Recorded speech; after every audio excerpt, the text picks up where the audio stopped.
In this video tutorial, I'm going to show you how to set up your Canon point-and-shoot camera to work with Social Photo Booth software. The first thing you want to do is turn on the camera and go under the menu setting. On different PowerShot cameras, the menu button is located in different places, but it's typically on the back. On this camera, it's here in the corner. Just so you know, there's a Canon S3 PowerShot. The S series and the G series are probably the most popular.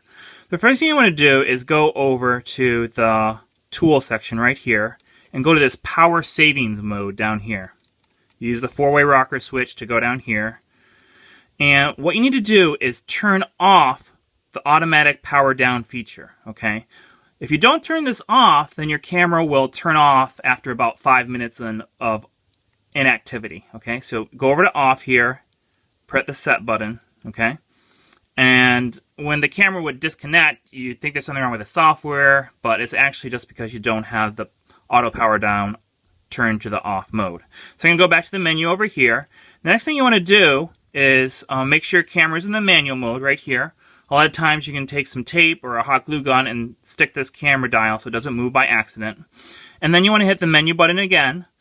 Or I'm sorry, you don't want to hit the menu button. You want to hit the function button here. And the function button will bring up all these different functions here. You want to go down to the flash icon and make sure the flash output is set to at least halfway or full. If you have them in the minimum, then it's just not bright enough. So make sure your flash is set to full.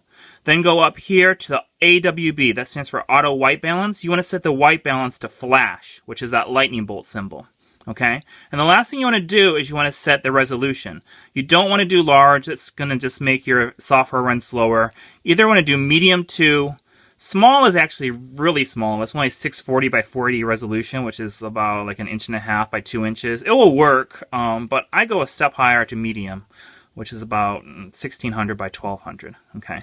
So once you have all those settings done, you want to do some other things with the camera as well to make it easier to use in your photo booth.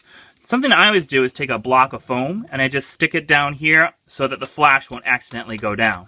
The other thing I do is I buy a lens adapter hood, which is like this, and a wide-angle lens, and they simply screw together. And this gives you a little wider field of view. If you have a kiosk or a tower type photo booth, then you don't really need the wide angle. But if you're inside an enclosure, you do. And this just bayonets on. There's a little button here that you press.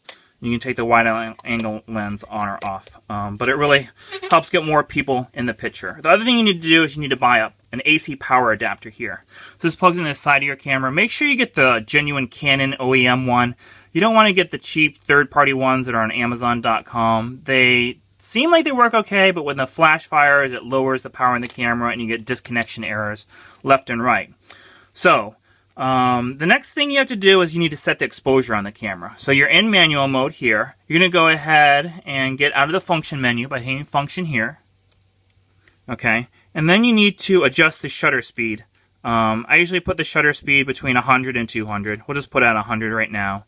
And the aperture on these cameras doesn't have to be as high as a DSLR because they have more depth of field, or in other words, everything's in sharp focus, especially if you use a wide-angle lens. So f4 is fine right there, and then you need to change the ISO. So you press the ISO button here, and if you're using an external flash, you can probably set it to something like 100 or 200. If you're using the on-camera flash, you might set it around ISO 400. And those are the basics of it. Remember, the exposure is about 1/100th, around f4, ISO 100, 200, 400. Just change it so that the picture is nice and bright. And that's the basics of it. One last thing is the hole in the body of these cameras is not centered on the lens. So if you buy like an L bracket adapter plate, you can have the hole centered, and you can also have a hole on the side if you want to mount the camera vertically instead of horizontally. Hope you found this video informational, and thanks for watching.